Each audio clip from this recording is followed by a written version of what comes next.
Hello student, today we learn 6th standard general science.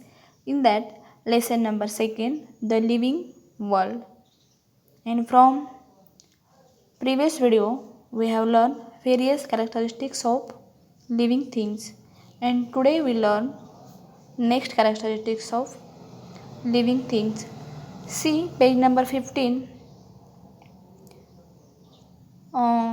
Can you tell in what way are plants and animals useful to us? We know in various ways plants and animals are helpful to us. Okay, see there are given useful living things, and some pictures are shown here: potato, dog, vasaka plant. Okay, and these are useful to us. See, plants are used for household as well as industrial purposes.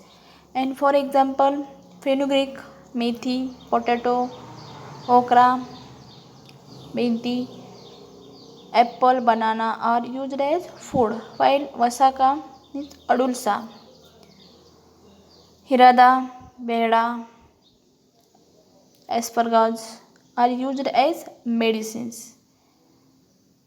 And animals are also useful to us. Dogs, cats, cows, buffaloes are kept for domestic uses, while fish, sheep, fowl are used as food, while animals like horses, oxen, camel prove useful in various occupations.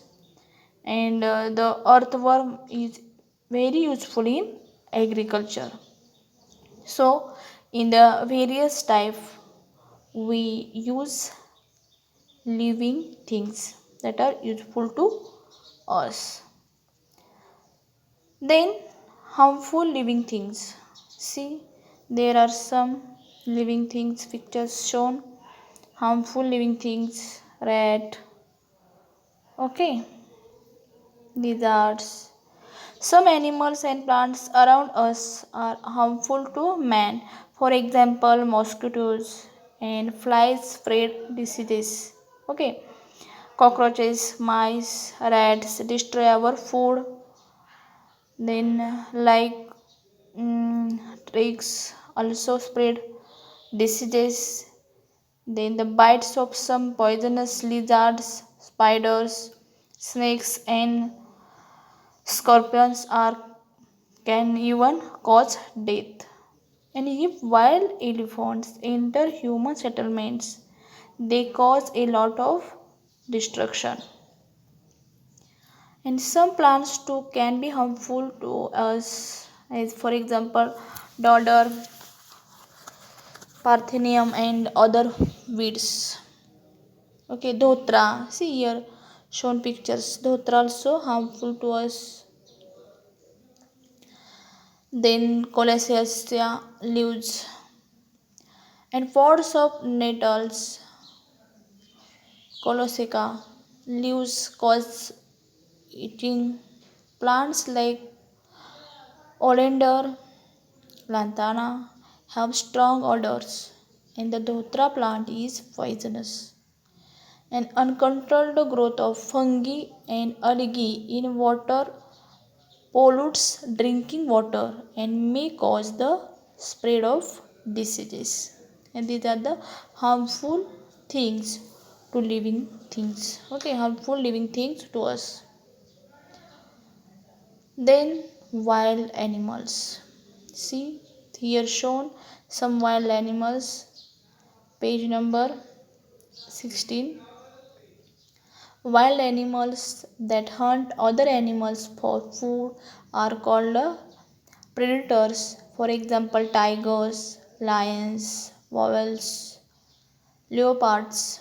Sometimes, due to deforestation, such animals enter human settlements in search of food and may kill domestic animals or people.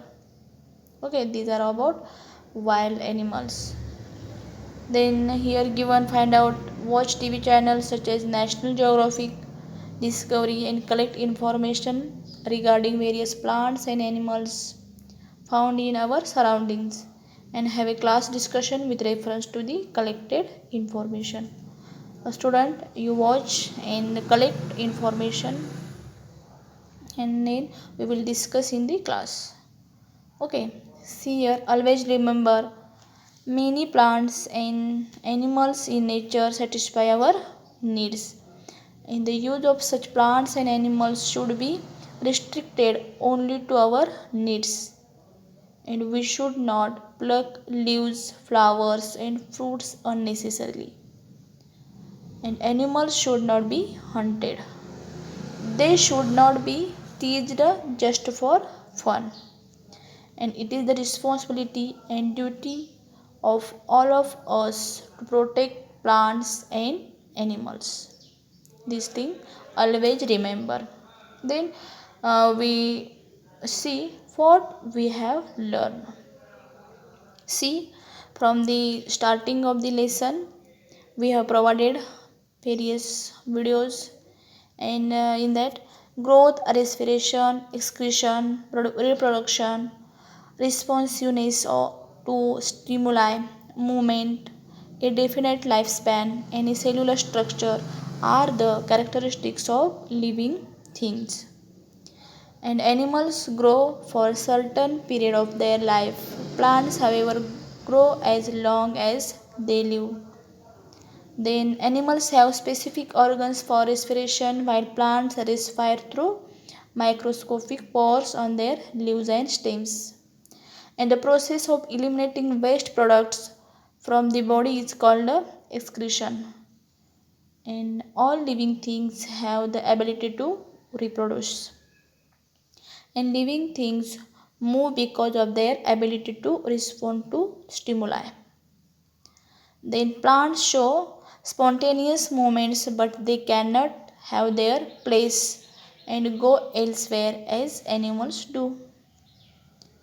Then living things have a definite lifespan at the end of which they die. And many animals and plants are useful to us in our daily life, and some animals and plants can be harmful to us. And the smallest unit of a living thing is the cell.